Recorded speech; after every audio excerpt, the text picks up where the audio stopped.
Have you ever felt like you're standing at a crossroads in your life, especially when it comes to love and relationships? You look one way, and it's the path of familiarity, maybe even comfort, but you know it's not where you're meant to be.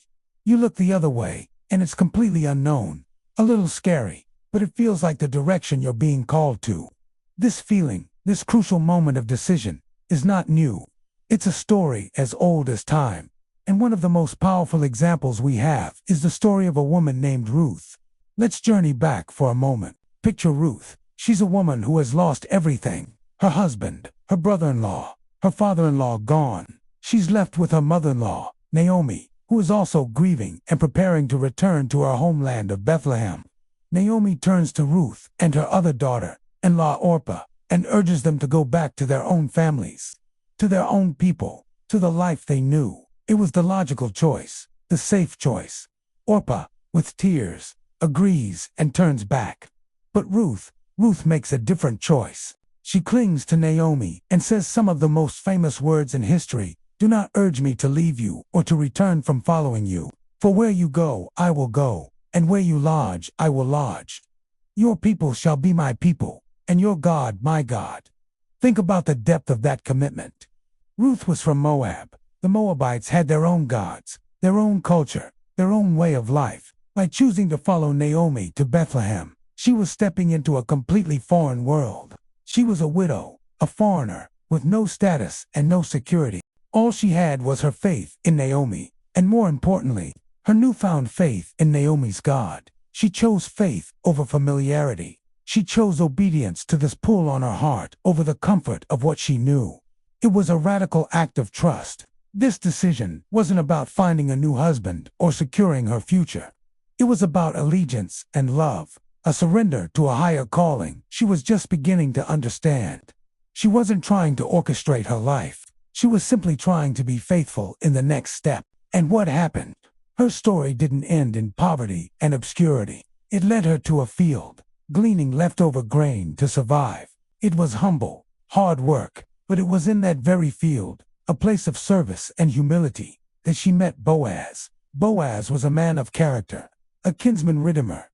He saw her loyalty, her work ethic, her kindness. He didn't just see a poor Moabite widow. He saw a woman of noble character. Their love story unfolded not because Ruth was out there searching for it, but because she was faithfully living out her commitment to God and to Naomi. God brought them together in His perfect timing, in His perfect way. Ruth's choice to trust God in the unknown led her to a love and a lineage she could never have imagined, eventually making her an ancestor of King David and, centuries later, of Jesus himself. Now, let's fast forward a few thousand years to our modern world. I want to tell you about a woman named Emily. Emily's story might sound a lot more familiar to us. She was at her own crossroads. A long-term relationship had just ended, and it left her heartbroken and confused. Her future, which she thought was all planned out, now felt like a blank, terrifying map. One path was to jump back into the dating scene, to numb the pain with new distractions, to try and recreate the security she had lost. That was the familiar path. The other path, it was the unknown. It meant being alone, truly alone, for the first time in years. It meant facing her pain, her insecurities, and her fears head-on. It meant turning away from the life she had built and trusting that God had something better, even if she couldn't see it. It was her Ruth moment. She could go back to what she knew, or she could follow God into a future she couldn't predict. Like Ruth, Emily chose faith. She made the difficult decision to step away from the toxic patterns and the desperate search for validation that had defined her past relationships. She surrendered her heart, her desires, and her timeline completely to God. She told Him, "Your will, not mine. I trust you." Her life didn't magically become perfect overnight. There were lonely nights. There were moments of doubt. But she filled that time not with swiping on dating apps, but with healing. She dove into her community. She started serving in her church's youth group, pouring into the next generation. She spent her evenings in prayer and reading, getting to know the God who she was now trusting with her whole heart. She wasn't just waiting for a man. She was actively building a life of purpose and devotion to God. Her focus shifted from finding the one to becoming the one God created her to be. And guess what happened? Just like Ruth met Boaz in a field she never planned to be in, Emily met a man named Daniel. Where did she meet him? Not at a bar or a party she forced herself to go to. She met him while they were both serving at a church event. They were setting up chairs, side by side. Their first conversation wasn't a carefully crafted pickup line. It was about their shared passion for their faith and their community. Their connection wasn't built on superficial attraction, but on a shared foundation of service and a love for God. They had both been on their own individual journeys of healing and surrender. They weren't two broken halves looking for someone to complete them.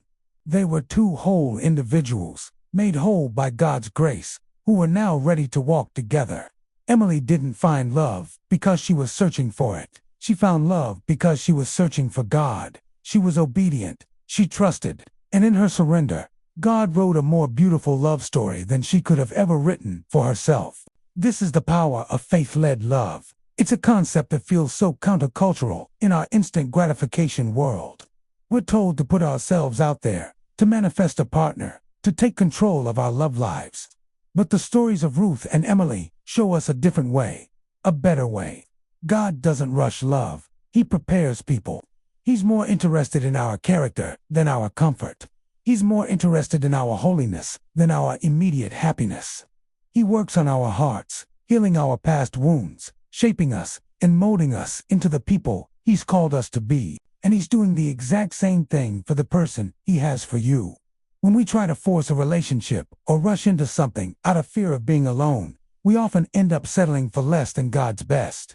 We bypass the crucial preparation phase. It's like trying to build a house on a foundation that hasn't been set. It's bound to crumble. But when we trust God's timing, when we focus on our own growth and our relationship with Him, we allow Him to be the architect. The Bible tells us in Proverbs 3:5-6, "Trust in the Lord with all your heart, and lean not on your own understanding. In all your ways acknowledge Him, and He will make your paths straight." This is the core principle. It's about letting go of our own understanding of how our love stories should unfold. Our understanding is limited. We see the here and now. God sees the entire timeline, from beginning to end. He knows who will compliment you, challenge you, and run the race of faith alongside you. So, if you're feeling like Ruth or Emily today, standing at a crossroads, feeling heartbroken, lonely, or uncertain about the future, I want to encourage you. Don't be afraid of the unknown path if that's where God is leading you. Choose obedience over comfort. Choose surrender over control. Use this season not to desperately search for a person, but to passionately seek the Lord. Pour yourself into His Word. Find a community where you can serve and be served. Work on your own healing, your own character, your own purpose. Become so captivated by your relationship with God that a romantic relationship becomes a wonderful addition, not the ultimate goal. When you are faithful in the small things, when you trust Him in the waiting, He will guide your steps. He will write your story. And just like Ruth, you may find your Boaz in the most unexpected of places, not because you looked for him, but because you were looking to God. Trust the process. Trust the author of love Himself.